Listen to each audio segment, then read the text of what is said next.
Welcome to my Asshole Podcast. Let's get into it.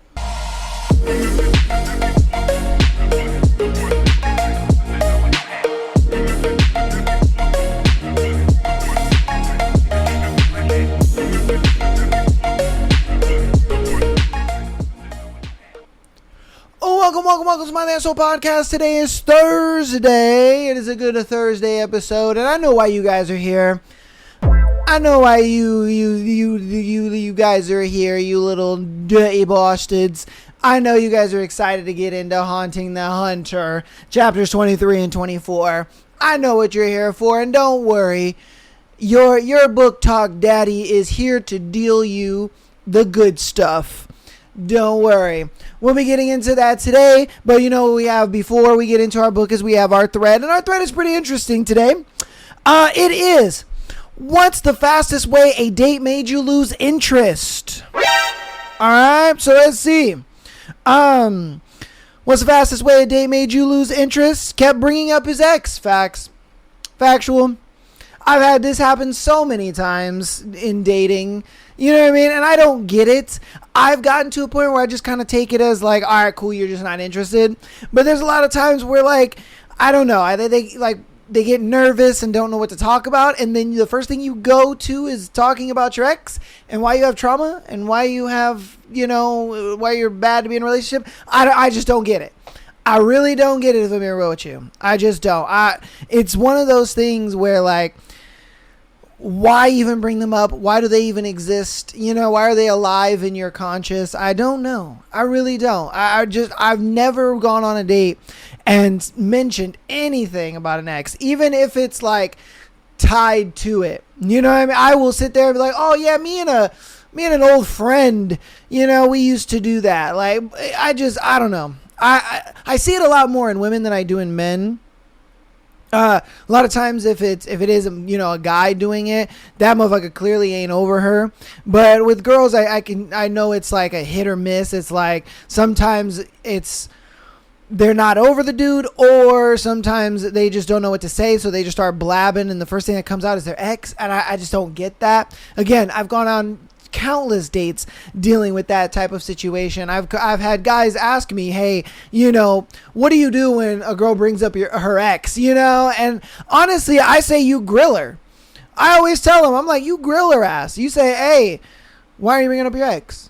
Do you still have feelings for him? Do you still like him? I don't think that's being insecure. I think that is checking your basis. You know what I mean? Because look, if it was the other way around and you kept bringing up your ex and she wanted to ask that, nobody would be sitting there calling it insecure. You know what I mean? I really don't think they would. They'd be like, nah, she's being careful. She's, making sure that everything is good. And I agree with that. I agree with that wholeheartedly 100%. So, I always tell dudes that. I'm like, bro, if she's bringing up her ex a bunch, you know what I mean? One of two things, man. Either one, grill her on it and see what the fuck is going on, or two, she ain't getting another date. You know what I mean? Like, that's just crazy. I don't know why people like to bring all that back, but hey, it is what it is, man. And people can't leave it in the past, I guess. What's the fastest way a date made you, made you lose interest? Told me he was a convicted rapist. Oh, shit. Yo, come on, man. What in the hell? She was just like, thought I knew somebody. Oh my God, bruh. Yeah, she was at that dinner table like, what did he say? He's a what? Oh, girl, you better have run. You better have ran for your goddamn life. Oh my goodness, that's crazy.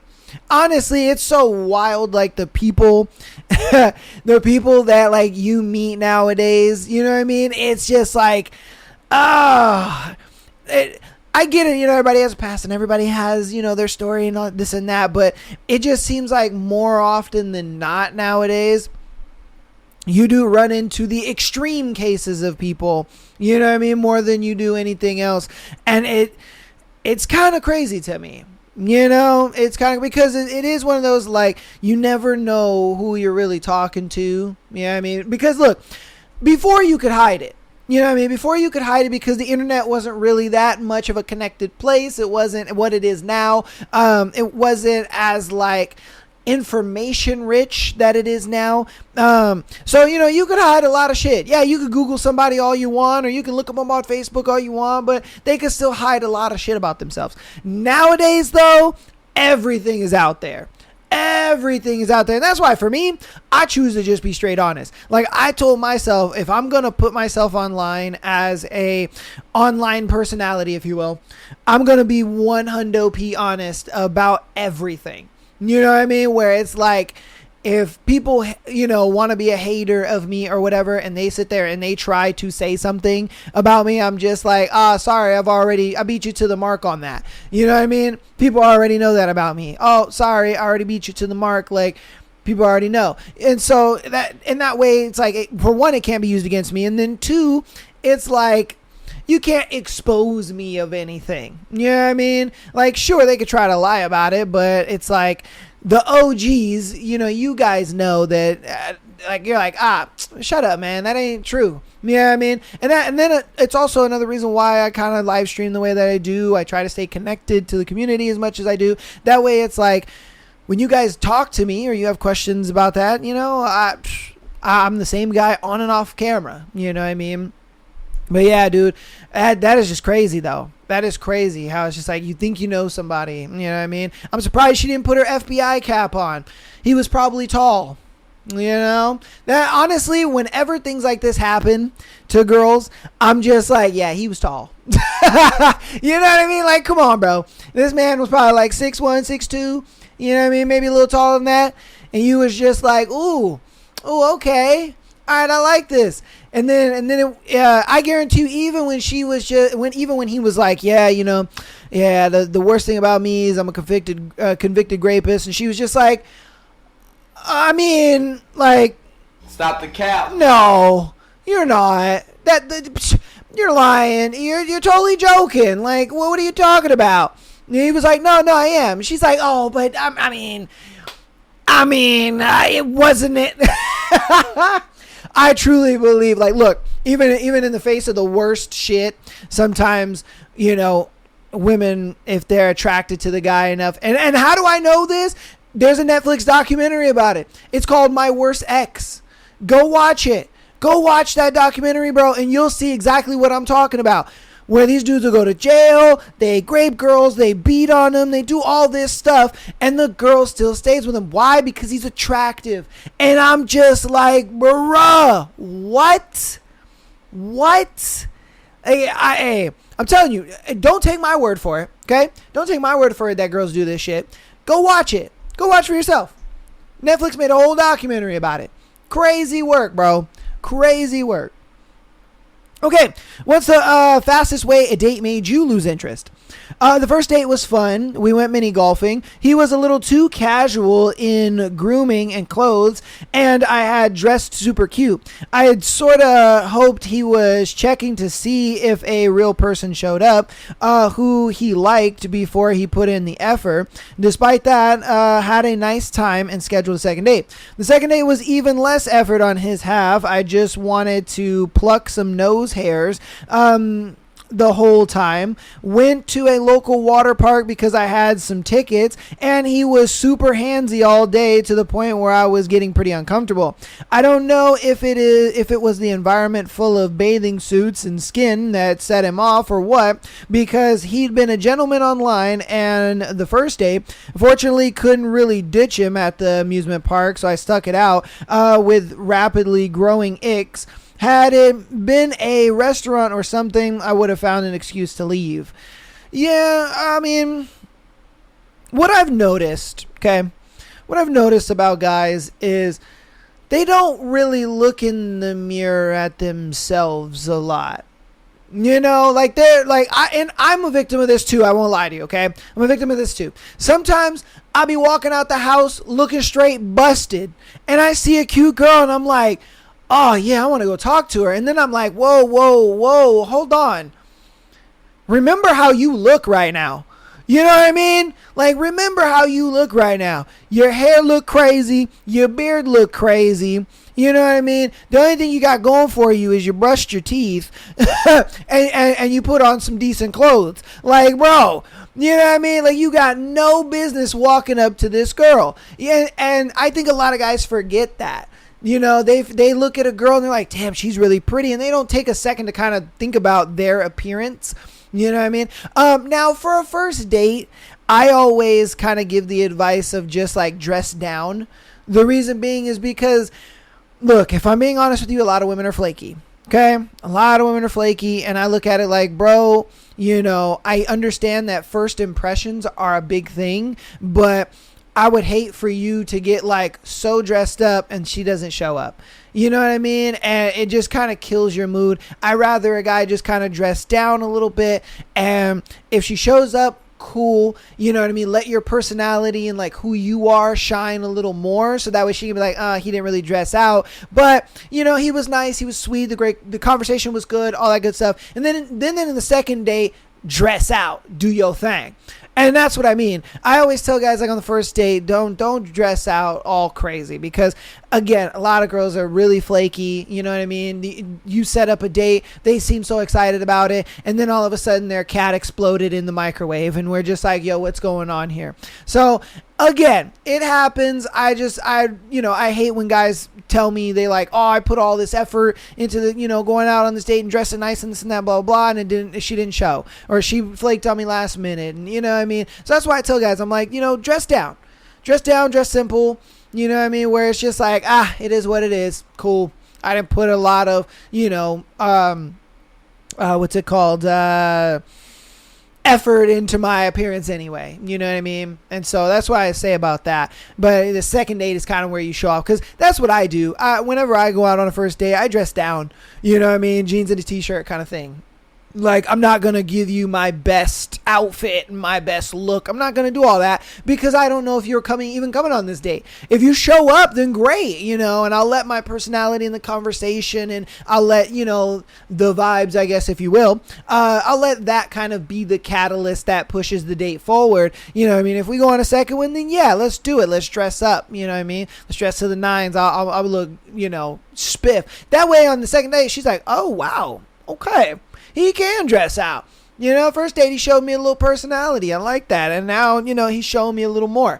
You know what I mean? And it also works in that way, too. You're also kind of playing with her psyche in a way that is beneficial to you. I'm just saying. I know ladies are just like, oh God. Don't do that. Don't listen to him. Dress up. Dress nice. No. Don't listen to them, bro. Those of them. You know what I mean? Because I know y'all ladies be flaking, man. Y'all be flaking. So that's why, like I said, I give that kind of advice. Because it's practical, All right. What's the fastest way a date made you uninterested? He said he lied about his political beliefs to show me I was shallow for making different political for making differing politics a deal breaker, and that I would see he was worth it. I walked out. Man, I don't like getting political on this show. I don't. I really don't. But I know it's a hot button thing in dating nowadays, I guess you would say. And my biggest thing is I think having politics as a how would you say it? Having politics as a deal breaker, I do think is dumb. And the reason why I think it's dumb simply is because just because you're a conservative doesn't mean that you believe everything that Trump does is right. Just because you're on the left doesn't mean you believe that everything that the leftist wants as far as socialism and I don't want to say communism, but everything that they want you agree with. You know what I mean? Like, I would look at it like, just because you fall on one side or the other, it doesn't mean that you fully align or believe with everything that they do believe with. Are there people that do? Sure. You know what I mean? And that's fine. But at the same time, I also look at it like having an open mind is, I think, the best policy to go about it. And if you can't have an open mind, well, then I truly think that you are the bigot. I'm sorry to say it.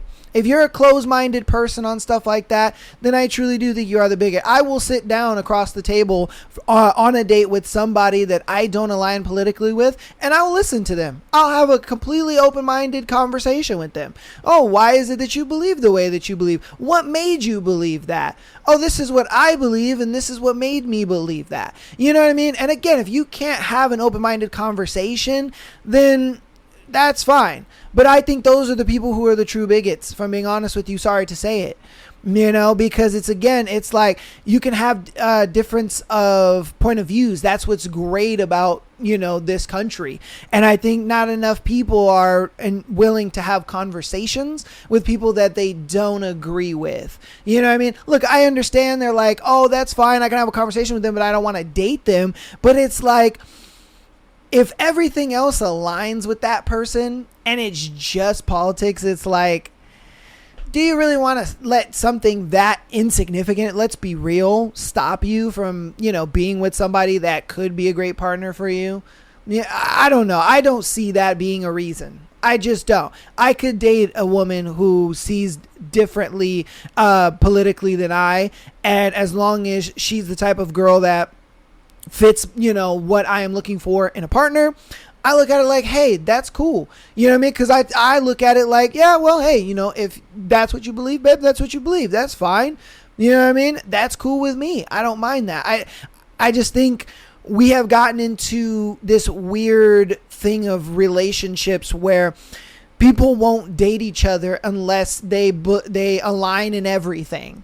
And I'm just like, I'm sorry to say it, but people are such a mixed bag. You're just not going to get that. You're not going to find a person that just aligns with every single thing. There's always going to be one thing that you guys don't align on, whether it's, job preferences, it's where you want to live, it's how much money you want to make, or what you want your religious beliefs to be when it comes to raising children, or, you know what I mean? Like, there's always going to be some kind of compromise, and I think nobody wants to compromise anymore. Everybody's just like, I have to compromise? Nah, cool, I'm done. No thanks. On to the next person. And it's just like, damn. You know what I mean? Like, people can't have differing opinions anymore. And look, believe what you want to believe. I just think that it's very dumb, and I would never let differencing of opinions hold me back from, finding a connection with somebody that I get along with in every other way. You know what I mean? Like, if I get along with you in every other way, if you believe differently politically than I do, then that's fine. I can be open-minded to it and say, hey, that's fine that you believe that. I respect it. You know what I mean? And I would hope she would have the open-mindedness back. I think that's where it would kind of be, I guess, I don't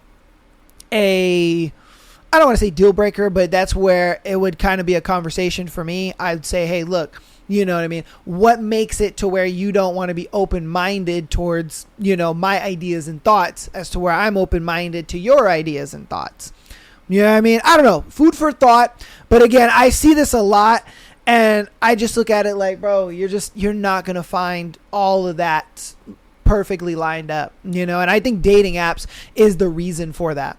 Dating apps make it look like, oh, I need to have their job, their political beliefs, their religious beliefs, and their kids and all this stuff. It all has to fit exactly me, or else I don't even want to get to know you. You know what I mean? And it's just like, damn, but again, what do I know, huh? All right, what's the fastest way a date made you lose interest? Was derogatory, demanding a non-empathetic towards a homeless person we passed by. I wonder if, I don't know. I mean, I understand being derogatory and demeaning. That's fine. I fully agree with that one, 100%. And then the non-empathetic towards homeless persons as we pass by. I mean, look, if I'm being real with you, I ignore homeless people. Sorry to say it. You know what I mean? I look at it. I'm in such the mindset of like, everybody is struggling. You know what I mean? Everybody is struggling, bro. Like, I get it. You're struggling more than I am, but that doesn't change the fact that I'm struggling. Like, bro, I got a job. You know what I mean? I feel like I'm working 2 full-time jobs, and, you know what I mean? I feel like I'm still struggling. Like, that's just kind of how I look at things. I would be a lot more, willing if I was very well off. You know what I mean? If I was very well off, I'd look at it like, yeah, I have no problem doing that. Now, when it does come to homeless people, the thing I will do for them is like, hey, I'll buy you food. I'll buy you a drink, or I'll buy you something. I don't ever give them just money.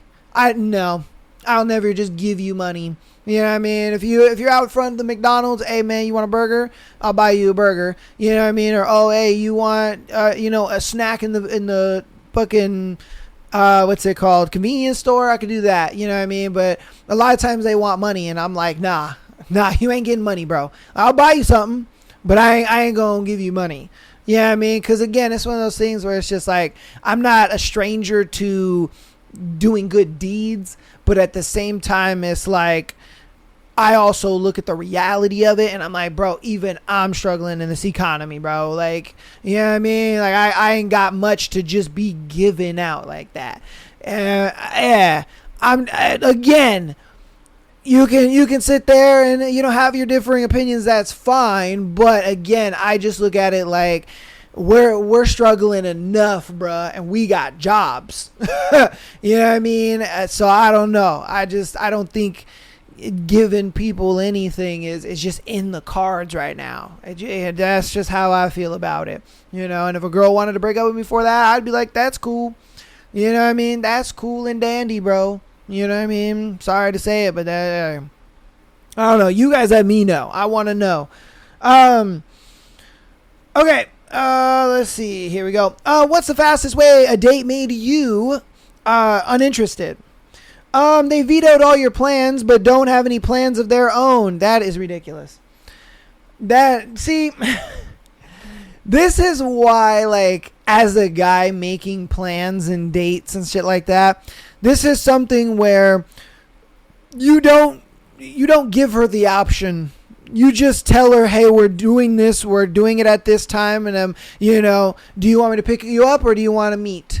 You know what I mean? I think that's like the only maybe option you give her, just because I understand. Back in the day, I mean, it was like, hey, I'm coming to pick you up. I try to still do that because I'm very old school. So I'm like, hey, I'm going to pick you up. But I've noticed that there are some women that are like, no, I'll meet you there. You know what I mean? Which I understand. That's fine. Safety thing. It's cool. So I've kind of learned from that. I'm like, hey, do you want me to pick you up or do you want me to do that? That's the only like choice I give a girl when it comes to dating.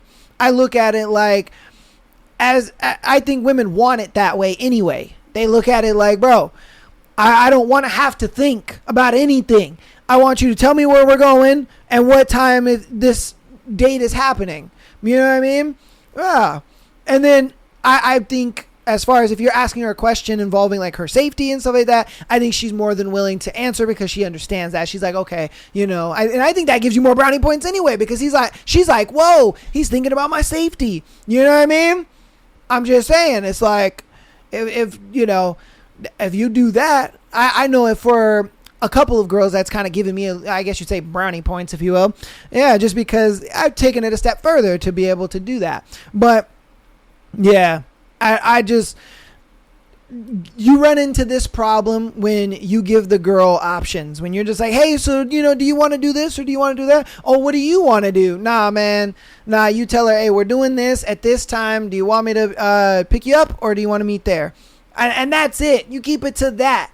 You know what I mean, bro? Like, you're doing too much, my guy. You're doing way too much. And then you're the one over here talking about you got the ick. Nah, man, I think she's the one that's got the ick. I think that's why she was doing that. I guarantee you she was just like, the fuck? He's asking me what I want to do on the date? Like, what? No, I don't want to do that. No, I don't want to do that. Okay, well, then what do you want to do? I don't know. Because she didn't want to go on a date with you at that point, bro. You know what I mean? She didn't want to go on a date with you at that point. She was just like, all right, bro. Like, You know what I mean? I guarantee you she was the type of girl, she wanted a guy who takes charge and says, hey, we're doing this at this time. You know what I mean? And that's that. She didn't want to think. She didn't want to do anything, make choices, nothing like that. You know what I mean? And you're over here like, oh, that's an ick. Like, no, bro. You're an ick. Like, man, a lot of dudes are just very afraid of being assertive with a girl that they like. I've noticed that in the couple years that I've done this show is like a lot of guys are really afraid to be like, women want men to be assertive. They want that. They want a guy to be assertive because it shows like, first off, it shows dominance hierarchy. It shows that, you know, you're a take charge guy. It shows that you're very decisive. It shows that, you know, when it comes to her, you know what I mean? You're showing exactly what you want. You ain't out here playing no games, none of that shit. You know what I mean? Again, are there some girls that kind of want you to play games? Yeah, there are. That stuff's kind of stupid. But, you know what I mean? I kind of, when it comes to that, it's a 50-50. You kind of just got to roll the dice on that one, you know what I mean? But again, it's like, I've just noticed a lot of guys that are really afraid to be assertive with a girl, you know? I find that to be very weird, in my opinion. I'm like, huh. Now, it's funny because when a lot of girls on TikTok or whether, you know, they write into the show or whatever it may be, they always say like, oh yeah, you know, dudes are really soft. Oh, you know, dudes are zesty. They're, yeah, they're feminine or whatever. And I'm just like, well, you know, yeah, because a lot of girls tell them to be that way. And, you know what I mean? They think like, oh, I don't want to be toxic. I don't want to be this and that. And it's just like, all right, bro, you know, hey, is what it is, man. Okay. We'll do one more and then we'll end the thread here. Hold on. Okay, what's the fastest way a date made you lose interest? When the awkward silence lasted longer than the actual conversation. Yeah, that just means your conversational skills suck. Like, let's be real, bro. You know what I mean? And I know this was a guy that probably wrote this because it's like, dude, your conversation skills suck. You know what I mean? Like the art of conversation, the art of the gift of gab is tough. I get that.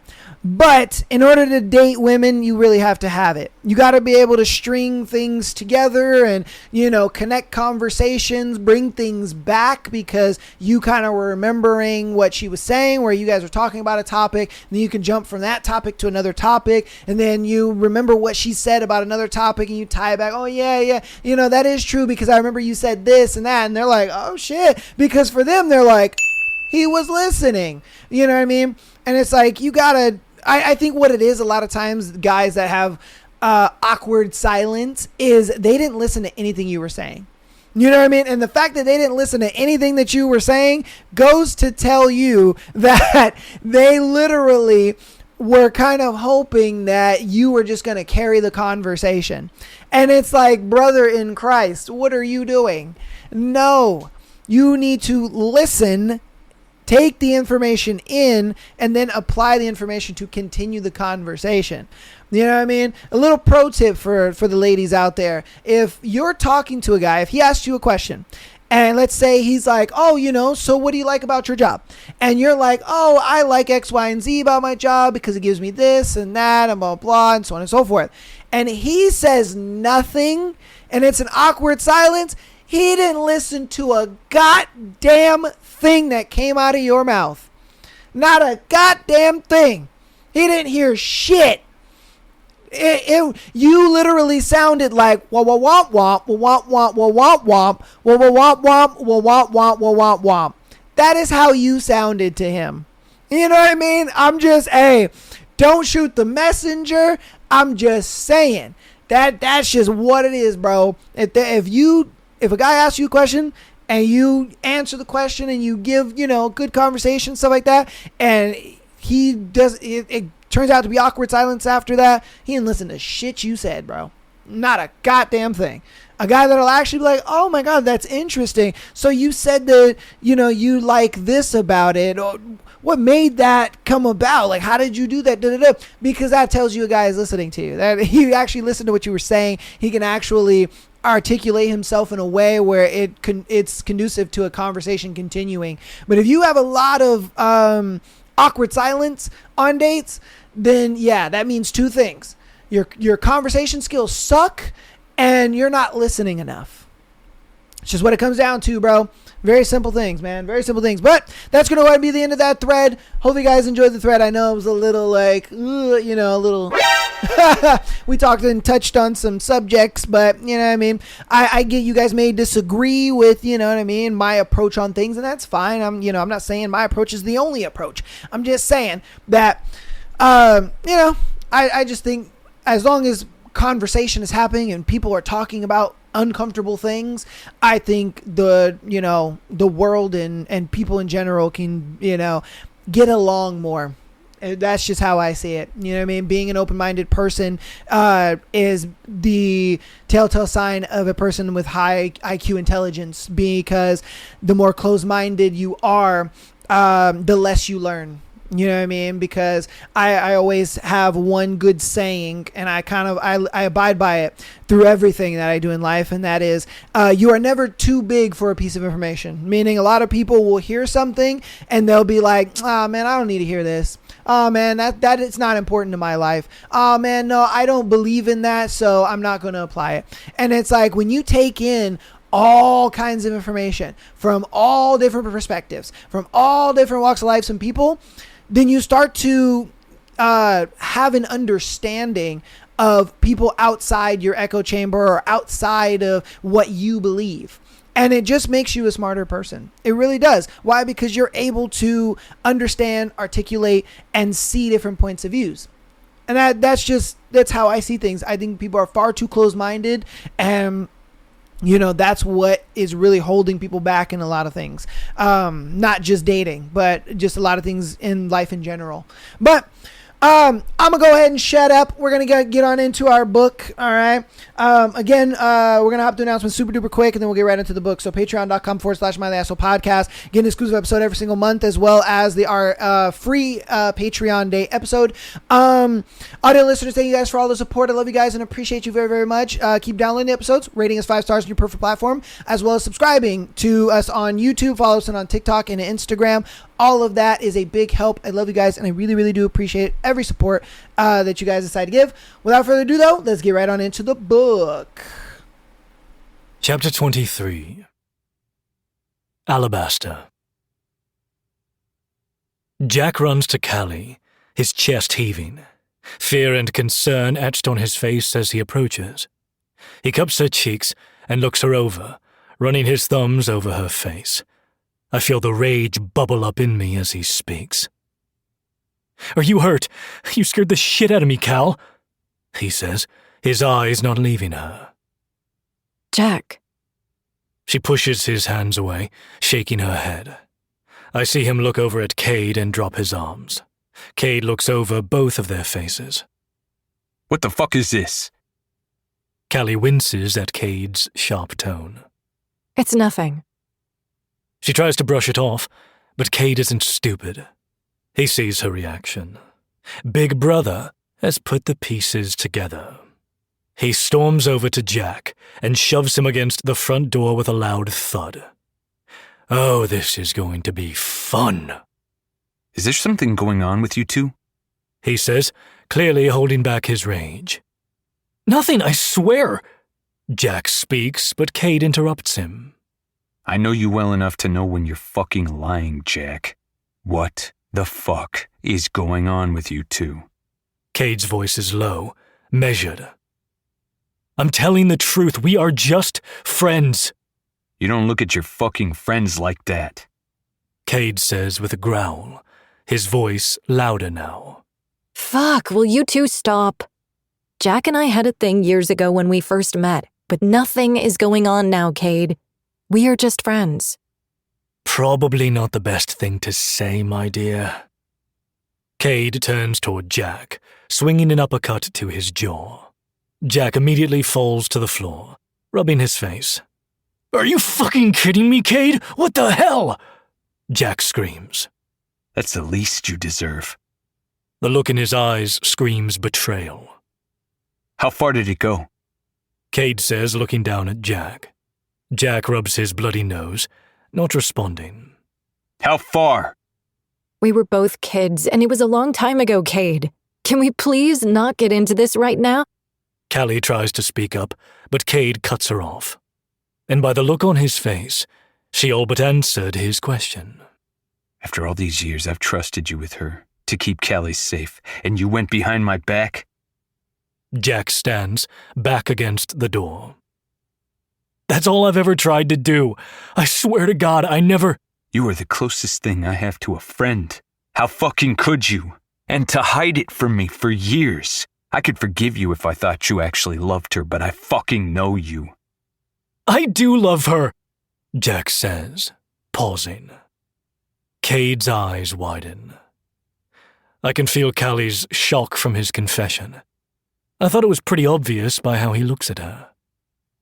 I've loved her since the day we met, but I knew that wasn't what she needed from me, and I know I'm not good for her.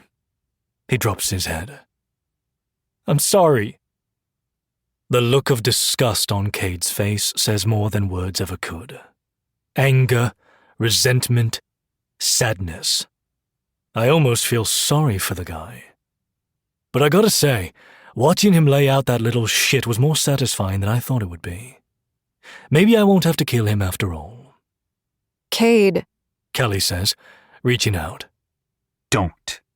He turns quickly, walking over to the steps. She shrinks back, looking at Jack as her brows pull together with a look of concern.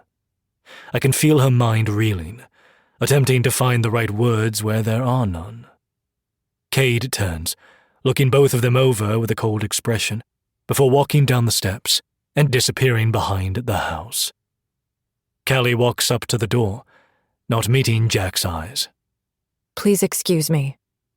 He moves over as she turns the knob, walking inside.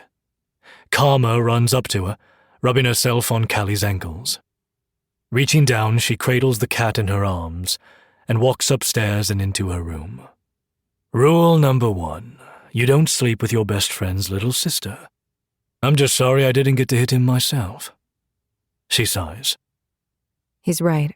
We did lie to him, and he has every reason to be upset. He'll get over it. In my defense, I was 18. I had no idea how close they were at the time. No need to explain yourself to me. I hate to admit it, but I fucked up. I can't get out of her. This is a bit awkward. It's never comfortable being in someone else's skin. A ghost in flesh without any control is maddening, despite how much I like the idea of being inside hers. In all my years on this God's-forsaken planet, I've possessed and hijacked plenty of bodies, witches included. I'm utterly perturbed and would almost be impressed with her if I wasn't so frustrated. It's about 10 in the morning, and she's still sleeping. I can't say I'm surprised, since she spent half the night arguing with me. This one is so stubborn. It's infuriating. And I can't help but like it. I can feel the soft satin sheets beneath her heart beating in a gentle rhythm, her scent filling the air around me. This is the only time I've felt her so peaceful. Her dreams, on the other hand, are dark, filled with symbolism I'm sure she doesn't understand yet. A dark figure standing before a table with an old journal. Next to it, a white rose. I've kept the dreams at bay all night. I had no idea she was cursed with the sight. Her premonitions should not be ignored. I find myself in quite the conundrum. This woman frustrates and inspires me in all the best and worst ways. This was not the plan. I was drawn to all of this by the grimoire, and the question of why, oh why, do these humans have a celestial artifact? I've been trying to figure out how they got it. I've played my part well, and I believe this beautiful creature will provide the answers I seek. There is just that one lingering issue. Are you still in there? She says softly, as I feel her slowly come back to a conscious state of mind, stretching her arms and rubbing her eyes. Good morning, beautiful. I purr into her mind. She sighs. I can feel her annoyance with me, and it only causes me to want to push her buttons further. Look, I'm tired. She groans. Cade is leaving, and I am in no mood. If you could please get out of my body, I would appreciate that. She says, voice calm yet stern. No can do. It pains me to say I appear to be trapped in you. I admit, mentally shrugging. What do you mean trapped? You can get out, right? I saw you do it before. She demands, sitting up and leaning against the headboard. You saw me possess a human. You, my dear, are no human. Wait. She trails off, and I can feel the spike of anxiety in her chest. So you genuinely can't get out? Are you fucking kidding me? I laugh softly. Sorry, little human. You gotta put up with me in here. For now, at least. I can hear her thoughts racing. She's flustered, but not angry. How very curious. She gets up and follows her typical morning routine like a ritual, and all I can do is watch the world through her eyes, feeling what she feels. It's almost sensual, how delicately she takes care of herself. I notice the way she is careful to brush her hair, observe her obsess over what to wear, and defaulting on a comfortable sweater anyway. The way she takes extra care scratching Karma's belly when she lounges on the windowsill. I feel the sway in her hips as she makes her way to the kitchen to pour herself a hot cup of coffee, feline friend in tow. Every move this woman makes is divine, elegant. Her brother is already at the table next to that chipper little shit. She sits down across from them. Good morning, Jack says in his usual positive tone, clearly pretending yesterday didn't happen. Let's wipe that annoying smirk off his face. I prod at her. You stay quiet. She says aloud, and I laugh as I watch both their reactions. Her brother's brows furrow, and he gives Jack a death glare while Jack shrinks in his seat. Cade speaks up, not making eye contact. Our traitorous kitten leaping into his lap. Go save our baby from the bad man, I screech, and I can feel her eyes roll. He's the one who brought home the cat. She breathes. Besides, she likes him. Darling, when I get out of here, you are so getting a spanking. Okay. Cade mumbles, Karma now purring in his lap. Jack found one of the Covenant's safe houses and was able to hack the security system. I'll be heading out in about an hour to make my way there to slip in and bug the place. He says in a low, flat tone. This is hilarious. You could cut the tension in the room with a fucking knife. I've had a premonition. Cade, this could be a trap. You need to be careful. She says it with resolve, but her voice comes out unsure. Jack speaks up, his voice quiet and reassuring. He goes to reach out to touch her hand, but stops himself, pulling back. Smart move. This may be one of the safest missions he's taken on, Callie. I can feel the gears turning in her head. She's doubtful. I hear her whispered thoughts repeating, it's a trap. Her instincts tell her to doubt the situation, but in the end, her trust in her brother and Jack wins out. But this isn't some scared little girl. This is a woman demanding to step into the power she knows she has. She was treated like nothing. Even now she has no control over her life, yet she doesn't feel small. Looking in her head, it appears she never has. That's something I've never seen in a mortal. It's perplexing.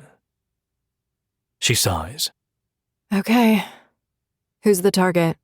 She asks as she sips her coffee. No one specifically. This mission is solely to gather intel. Rosa hasn't been to the property, but one of her right-hand men has. Seen on traffic cams going there multiple times. Could be living there or prepping for Rosa. His name is Benjamin Teller. Jack says, shoving cereal in his mouth as he talks. I feel the chill that crawls up her spine at that name. She may not know it yet, but that's her intuition. This man is dangerous. Her mind flashes with worst-case scenarios, images of her brother tied up, covered in blood. This could have been one of her dreams, but it's too clear, too vivid. There are only 3 guards stationed. Cade begins, but she cuts him off, putting her mug down with a thump. As far as you know. She counters. Do you really think they would be so brazen after one of their own went missing? If it's any consolation, Callie, Jack says, trying to soothe her, I'll have eyes on him the entire time through the security cameras. I'll be guiding him the whole way through the house. This is a stealth op, simple and clean. She relaxes slightly, but her mind is still torn. This is a bad idea. She murmurs, mostly to herself, but Cade sits up straighter, calmer leaping from his lap, his tone sharp. You don't make the decisions, Callie. I do. Rosa's good at covering her tracks, so this is our best chance, and we have to act now. You're going to get yourself killed, Cade. She snaps, crossing her arms, thoughts singeing with worry and frustration. Feel lucky I'm even telling you this. He gives her a long, pointed stare. I'm trusting you with this. He continues, voice weary and a glazed look in his eyes. Even I can see he looks off. He sighs, shaking his head to clear it before asking, Have you found anything useful on their god or the Covenant's origins? Not yet. I'm working on it. She tells him, not meeting his eyes. All right. Fuck you, Cade. She glares as she stands with her coffee. As she storms away from her brother, again. I can feel the bitterness in her. He blatantly disregarded her, which, if I'm being honest, is fair. I almost respect his reckless idiocy masked as confidence, knowing Cade really will do anything for her, even when she betrays him. He gets up and follows her, grips her arm enough to stop her. His face softens. She jerks her arm out of his grip, shoulders dropping as she exhales a breath. I'm sorry. I never meant to lie to you. But I need you to know that something is wrong with this mission. You always say that, Callie. You are always paranoid or have some issue. This time is no different. Your little ghost can't protect you from physical danger, Cade. Do well to remember that. She speaks quietly, but it's laced with venom. I see something in his eyes, a shift in his expression. You've really gotten to that man, Ghost. Callie stomps her way to the library, leaving her brother standing there in shock. She grabs a book off the huge stack and sits hard in the desk chair, slamming the book down. Gods, he's so fucking frustrating. She seethes. He would do well to listen to your counsel, I tell her seriously. Wow, you say that like you're on my side. She says it sarcastically, but I feel her genuine surprise. I'm on my side, I remind her. You are wrong for what you did, but with this, it just so happens you're right. That's ironic coming from something like you. She snorts, opening the book. I'm a walking contradiction, baby. Get used to it. She brushes me off, skimming the book I now see as the one I threw at her brother. I thought there'd be something in here to help. But it's all generalized bullshit glorifying their intentions. She sighs in disappointment. Talking about how their god will bring them knowledge and power in exchange for a powerful sacrifice. It's all vague. This is written as though they were chosen, like they are special. It's disgusting. Humans are such ignorant creatures, predictable and easily influenced. So easy to see when you're inside their mind. I hum, scanning the page through her eyes. Sarcasm is exactly what I needed right now, thank you. She stills, back going straight as something hits her. Wait. No. No, that might actually be it. Sarcasm? Oh, darling, I have plenty of that. She ignores me, jumping up and rushing to a corner bookshelf stacked with old journals, desperately tracing each spine. No, we need to see inside their minds. These journals are dated before the Covenant was established. I put these in here when I was unpacking years ago. We have a bunch more packed away, but this is a good start. And you are just now realizing this? I say with more sarcasm dripping from my tone.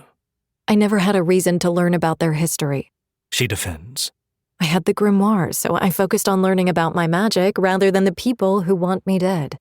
I honestly just didn't connect the dots and forgot about them. She pulls one down, opening it and settling back into her chair as we read its contents together. October 12, 1847.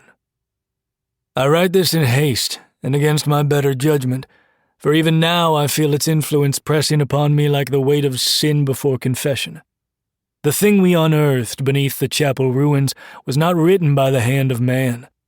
Its covers flesh-bound and cold as stone, even as it rested near the hearth. I watched the ink bleed anew across its pages, as if the words themselves refused to remain still. It knows I read it. It wants to be read. At first I believed it to be a relic, a piece of forgotten history. But there is no history in this, only hunger. The knowledge it offers is profound, impossible. And yet, it works. It answers questions not asked. It knows the names of men long buried, and when I dream not of heaven, but of blackened altars and blood-soaked promises. Jonathan caught me reading it yesterday. He is 12, and far too clever and curious. He asked no questions, only watched with that solemn stare he inherited from his mother.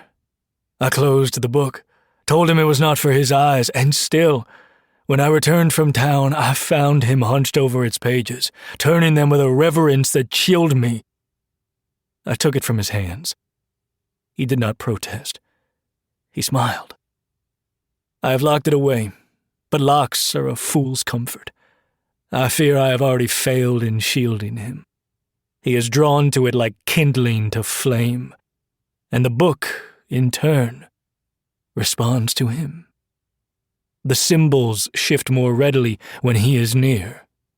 I dare not say it aloud, but I believe it knows he is the one who will open it again. I have not told Margaret. There is no comfort to be had in the confession. I fear we are not its masters. We are its vessels. This book whispers of power, thrones beyond flesh and influence, beyond coin. But its voice is sweet, and all sweet voices in darkness are lies. I feel myself slipping closer to temptation each day, and still I cannot burn it. Something in me stays my hand. Should I fall to this evil, may this journal serve as warning to my bloodline. We are not chosen. We are bait. R.H. I feel her heart racing. This is the first I'm learning of this as well. So, it was Roland who found it. Buried under a church, no less. This just keeps getting more and more interesting. Callisto holds the old journal in her hands as she sits, trembling. My gods. This is Jonathan's father. He found the grimoire. There's nothing on him in any of the Covenant books I've read. She murmurs quietly. And why would there be? Clearly the man seemed against it. Good point. She agrees absently. They wouldn't put anything on paper that's contradictory to their twisted rhetoric. And what he says about the grimoire? He's not wrong. I've noticed it too. Is that why you stop me every time I try to use it? She asks, and I feel a small burst of pride in my clever little witch. Who says that's what I've been doing? I tease. Don't fuck with me. She scoffs, gently setting the journal down. Every time I use that thing, shit would happen. And now I know it was you. You've been protecting me, haven't you? I don't respond. She's right in a way. I don't want her to use it. However, I've haunted, threatened, and scared her. How could she think I've been protecting her? She speaks up, interrupting my thoughts, her voice surprisingly soft. Look, I hate to admit this, but I doubt I would have put 2 and 2 together if it weren't for you. So, thank you. I pause, a strange warmth filling me. I didn't help you. I haven't helped you. I've been a nuisance at best. I say honestly, disliking the way she passes over her own strengths. She pieced that together herself. She underestimates herself far too much. I weigh my next words carefully. You have me trapped in your body, little witch. That's not easily done. You care about others despite them being the cause of your suffering. You have a good heart and should stop questioning yourself. Everyone makes mistakes, but we learn from them. I can feel her thinking and the way her emotions swirl around her. She is confused but grateful. She can feel that I'm being honest, despite still questioning my intentions. She speaks slowly. Do you know how I can separate us? Has this ever happened before? No, not by a human nor a witch. My best guess? It's our connection. Or you're simply something else entirely. Or maybe you just want me inside of you. I say, my tone flirtatious as I preen at the idea. She shakes her head, unable to hide her smile. I won't begin to try and understand what you mean by that, and you wish.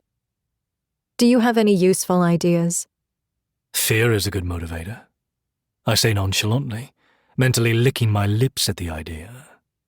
Yeah, no thank you, but nice try. Anything else? You could allow me to take control, then I may be able to pull myself out. I muse idly. And how do you suggest I do that? Her voice sounds hesitant, but intrigued. I rumble softly, almost purring the words into her mind. It's easier if I show you. Just relax for me. I push my influence into her as best I can, causing warm sensations to flood her body, centralizing at her core and sliding lower. What are you doing? She breathes, her face flushing as she shifts in her chair at the feeling. You need to let go for me.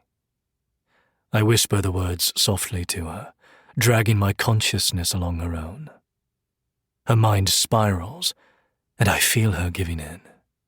She wants to. She wants this, but there's hesitation. She sucks in a deep breath and leans into the feeling, letting go. Her head tilts back as she quietly whispers. Okay. She lets go, and I can feel myself begin to seep out of her skin and slowly materialize. Her eyes are still closed, chest rising and falling with her deep breaths. Once fully formed, I grab her hand and pull her into me. I did it. She gasps, free hand braced on my chest, looking up at me with those wide eyes of hers. Those big, beautiful almond brown eyes, and it feels like I'm looking into them for the first time. The way that the golden rays hit her irises just right, making them look like a pool of honey. I can't help but be mesmerized. You let me out. You followed your instincts like I showed you. I smile and continue, brushing a thumb along her jaw. But this time, you trusted me. And you didn't take advantage of it. She counters, raising a brow at me. You're going to make me think you actually like me, I tease, tugging her closer. I'd be careful. You're obnoxiously cocky and a bit terrifying. But I thought it was obvious I liked you. She says, giggling, her head tilting back with the sound. Shit. I've never heard her laugh like that, and I've watched her long enough to know it's rare. Your smile, I blurted out, staring at her lips, transfixed. Yeah, what about it? She says casually, pulling out of my arms and closing the journal on the desk next to the large pile. I step closer, following, craving her proximity. I believe there isn't anything I wouldn't do to see that again.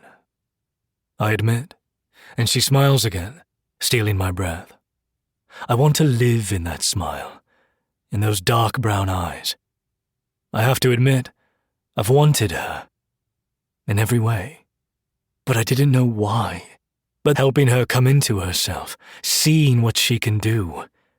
I have been alive for a long time, and I can say I have never known this feeling.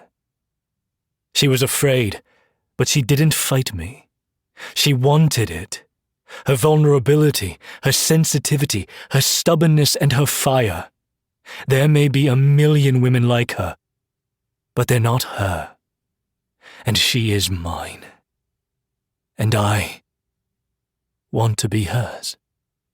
Careful there, demon.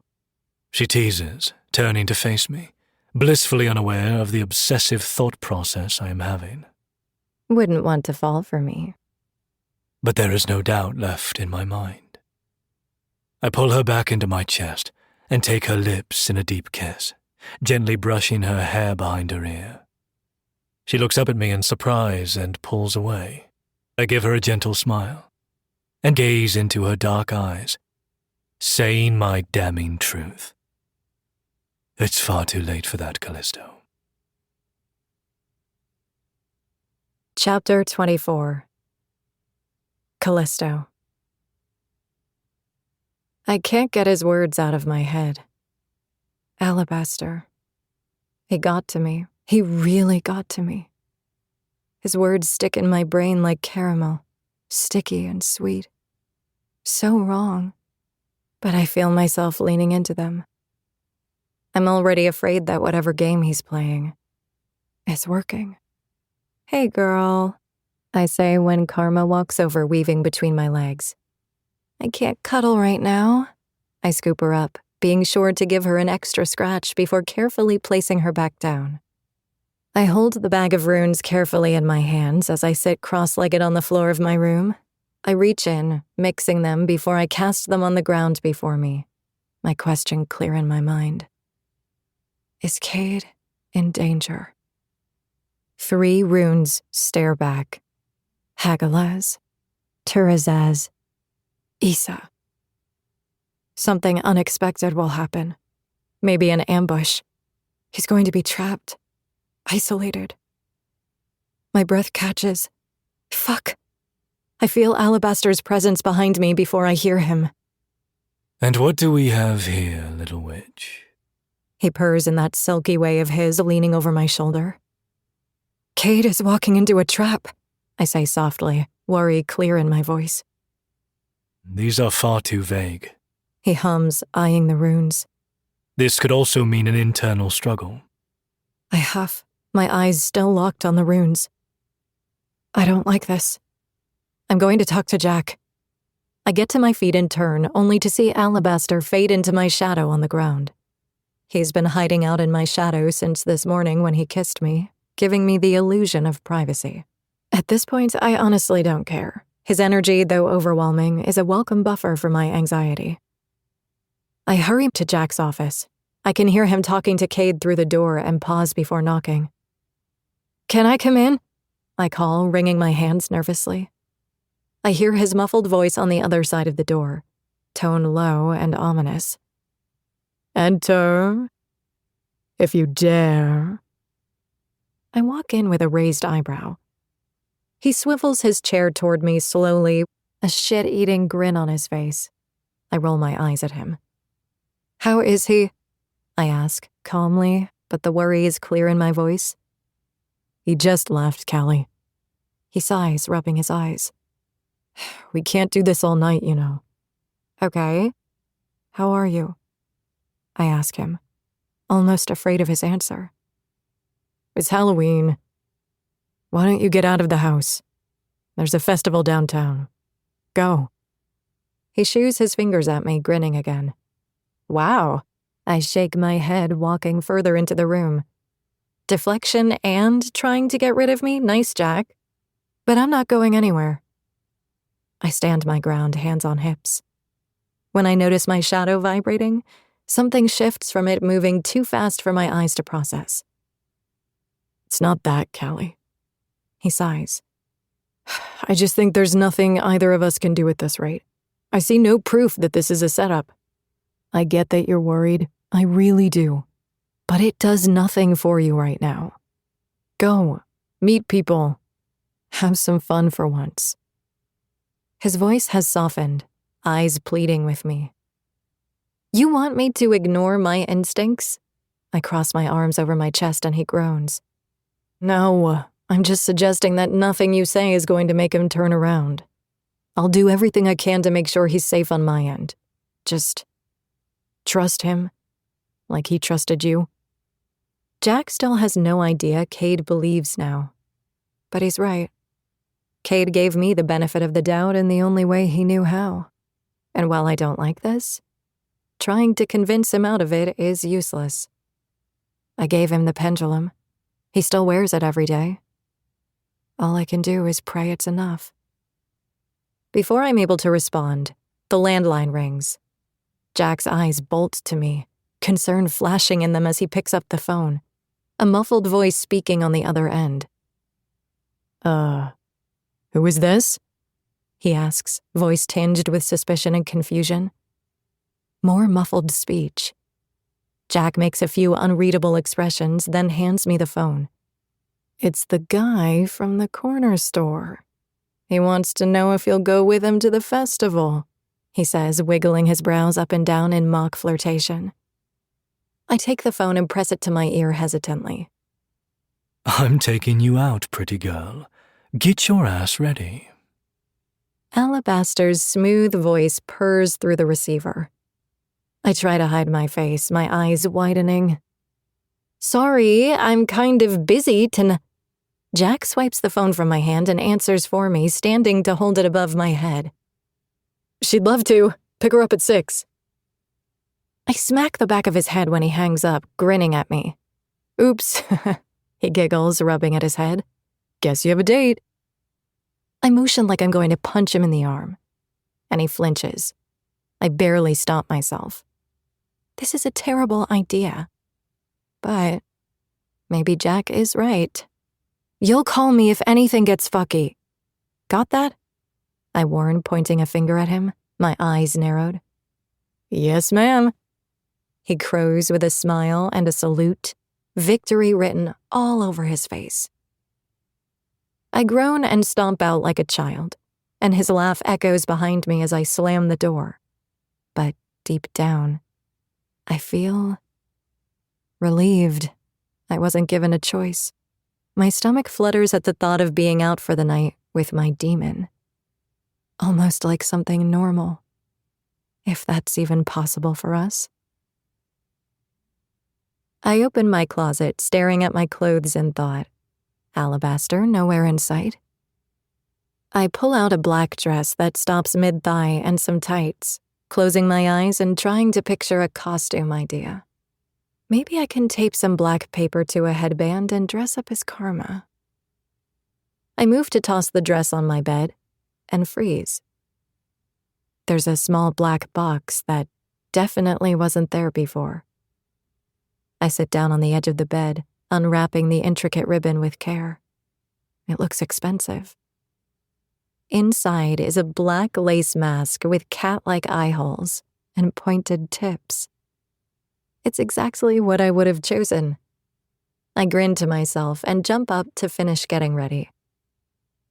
I throw on some eyeliner, a sharp cat eye, and some red lipstick. I slip into the dress and tights, placing the mask over my eyes. And when I look in the mirror, I barely recognize myself. I actually look stunning. I smirk at my reflection. Not bad. I grab my purse just as I hear Jack shout from downstairs, "Your date is here, Callie." I open the door and immediately trip over the hallway runner, nearly rolling my ankle. I catch myself on the wall and carefully descend the stairs in my 6-inch heels. At the bottom, Jack stares up at me, wide-eyed and slack-jawed. And there, in the doorway, is Alabaster. His eyes aren't glowing, but they look hungry.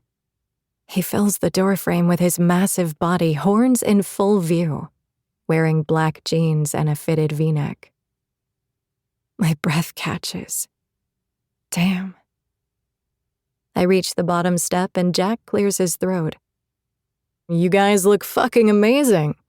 You two kids have fun, you hear? Be careful. He whispers to me as he gently nudges me toward the door. Cool-ass costume, dude. He calls to Alabaster, laughing as he closes the door behind us. Alabaster says nothing, just smiles slowly and places his hand on the small of my back, guiding me to the driveway. That's when I see it. A bright red Ferrari. The same color as my lipstick. Where the fuck did you get this? I gasp, my eyes going wide. Don't ask questions you really don't want the answers to. Just get in, my little feline. He opens the door for me, with a wink that definitely flashes some fang. I pause, one foot in the car as I peer up at him. Thanks for the mask. I really like it, I murmur almost shyly. He tilts his head, curious eyes flicking to the mask. I didn't give that to you. Leaning in, his breath hits my ear. But I like it. A shiver crawls down my spine at the rumble in his voice. I quickly slide into the passenger's seat and he shuts the door, getting in beside me. I didn't know you drive, I say casually as I turn to face him, legs crossed. He grins wickedly, teeth flashing. I don't. My eyes widen as he starts the engine and peels out of the driveway, his laughter echoing through the night. Downtown is packed. Costumes, music, vendors, and a whole-ass carnival. This town must take Halloween seriously, I muse to myself. Alabaster rolls down the windows, blasting R&B so loudly that people turn and stare as we pass. He's loving it. I roll my eyes at him. We park in a grassy field, and he comes around to open my door, holding out his arm. Playing the gentleman tonight? I ask with a smirk. Only for you, pretty girl. He replies smoothly. I step out, and my heels sink into the grass, making me wobble immediately. My hand flies out, clutching his arm. I may have chosen the wrong shoes for this, I say with a laugh, and then squeal when he lifts me with one arm, carrying me like a purse. What are you doing? I squeak, feet kicking as I try not to flash everyone around us. Helping. He says it seriously, looking down with his brow furrowed in confusion. I burst out laughing. This isn't how you're supposed to carry a lady. I scold him, but the words are light and playful. He hums, adjusting me, pulling my legs around his waist and wrapping his arms under my thighs, holding me flush to his warm body. This better? He asks, completely serious as he watches my face. Our faces are close. Too close. I'm still in his arms, my breath spanning his lips. Yeah, I whisper, knowing my face must be bright red. He carries me to the edge of the field and gently sets me down, holding his arm out for me like the gentleman he isn't. I take it with a soft laugh. We make our way to a churro stand, grab two, and sit on a nearby bench. I take a bite. Crispy on the outside, soft on the inside. Perfect. I moan as the flavors burst along my tongue. Good choice. He's staring. That glowing gaze fixed on me like I'm the dessert. And I feel my cheeks flush. Let's go. I'm bored. He says suddenly, standing and grabbing my hand. I drop the rest of my churro with a laugh as he tugs me to my feet. He leads me through the crowd toward a huge Gothic building with a big painted sign that reads, Nightmare Manor. A haunted house? Seriously? I deadpan, but I'm unable to hide my excitement. He grins down at me. It'll be fun. He tugs me along and we pay the ghoul at the entrance, then make our way inside. It's darker than I expected. I reach for Alabaster's arm, but he isn't there. I look around for a moment, trying to find him in the dark hallway. Where are you? A chill creeps up my spine when I feel breath against my ear. Come and find me. I whip my head around, but he's not there. Stop playing around. I hear a whisper coming from further down the hallway. Walking around the corner, I am met with a gory-looking skeleton with flesh hanging off the bones. A shriek is pulled from my throat as I bolt further down the hall. I'm over here. An ethereal whisper comes from a room at the end of the hall, a dim red light spilling into the hallway. That's not creepy at all. Inching my way forward, I hear noises coming from behind me and turn around. Found you! But nothing is there. I turn back around and come face to face with a black mass with bright glowing eyes. My heart stops for a moment. I was supposed to find you, I call out, and have to spin around again, his voice appearing behind me now. And you did. Come on, I want to show you something. We step into a room with a massive pentagram drawn messily on the floor. The room glows under red lighting. Cobwebs hang around the ceiling and walls, and a round table sits in the center. Looks like a seance room, I comment over the creepy music playing. Want to commune with the dead? He smirks, wiggling his brows, and I shake my head and laugh. I think I have my hands full with you, I say with a roll of my eyes. Are you suggesting I'm too much to handle? He teases, and I scoff. Please, I can handle you. He turns suddenly and presses me against the wall, arms on either side caging me in, eyes glowing bright gold. You think so? He hums, head tilting in that unnatural way of his. My voice stays casual, but only barely. What are you doing? I want you. He says bluntly, catching me completely off guard. In what way? I breathe out softly, my heart pounding so loudly I'm sure he can hear it. Every way. Then he kisses me. His lips crash into mine, tongue sliding against my mouth before tracing along my cheek and curling under my jaw. One large hand finds my waist, sliding up to cup my breast as he sucks at my neck. I moan, gasping into the air, my back arching. I grab his face and drag his mouth back to mine to kiss him back, messy and rough, until he spins me, lifting me onto the table behind us. He steps between my legs, my dress hiked up high on my thighs as he grinds against me. He's hard. I can feel those ridges. Another moan escapes me as I reach down, fumbling to unbuckle his belt and popping the button on his jeans. I reach for him and freeze. It doesn't feel like it's supposed to. My eyes fly up to see he's smiling down at me, teeth flashing. He grabs the belt, ripping it free. Put your hands together, pretty girl. He demands, his voice a low purring thing. I raise an eyebrow, but I do it, holding my hands out to him in offering. He wraps the belt around my wrists and lays me back on the table, lifting my arms above my head. Then he walks around, kneels down, and ties the belt to the leg of the table. Does that feel okay?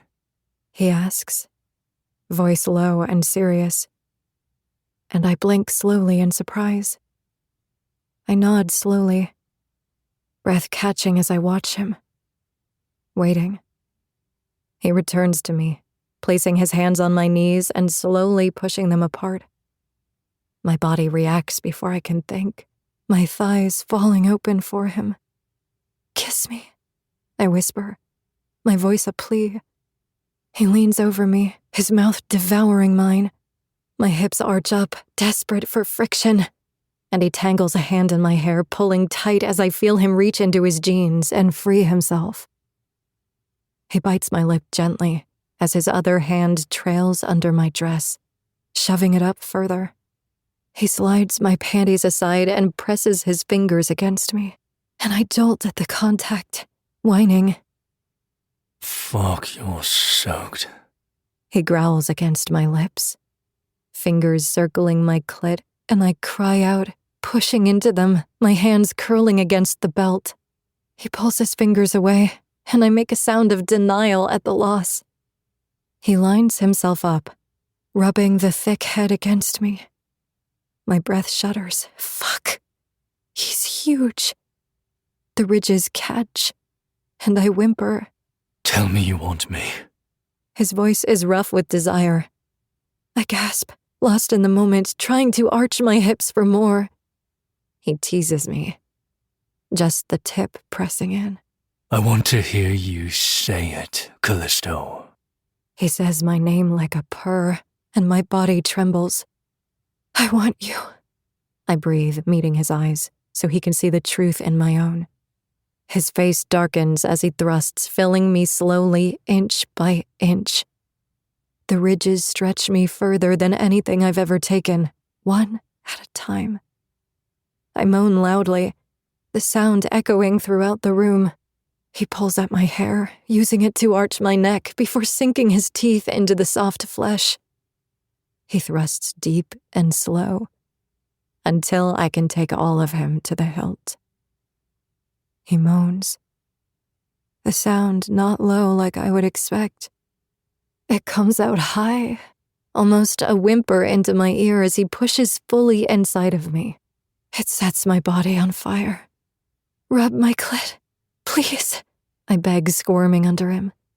He lifts himself up, hand sliding down my body, until 2 fingers find the perfect spot, his rhythm never faltering.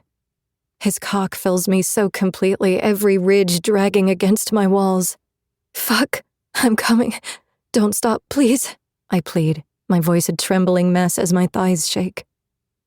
He doesn't. He grabs my hips, lifting them higher and slamming into me hard enough to make the table groan beneath us. His breath pants against my ear, ragged and desperate, and then I feel him pulse inside me, filling me in a way that feels possessive, like a claim. I cry out as the heat spills over, coating my thighs with his cum. He slowly pulls out, then reaches up and breaks the belt binding my wrists. He drags me into him as he kisses my forehead, his breaths still as unsteady as my own. My bag buzzes and I blink, reality crashing back into me. It's my phone. Jack.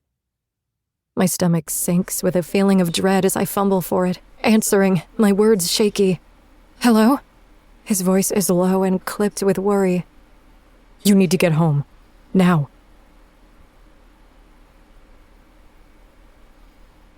All right. And that has been today's episode. Thank you guys so much for listening and watching, all that good stuff. Again, I'll see you guys on Friday, actually, tomorrow for the free Patreon Day episode, and then on Sunday. So, I love you guys all. We'll continue the book, chapters 25, 26, next week. And yeah, thank you guys all for watching, listening. Love you, appreciate you. Peace.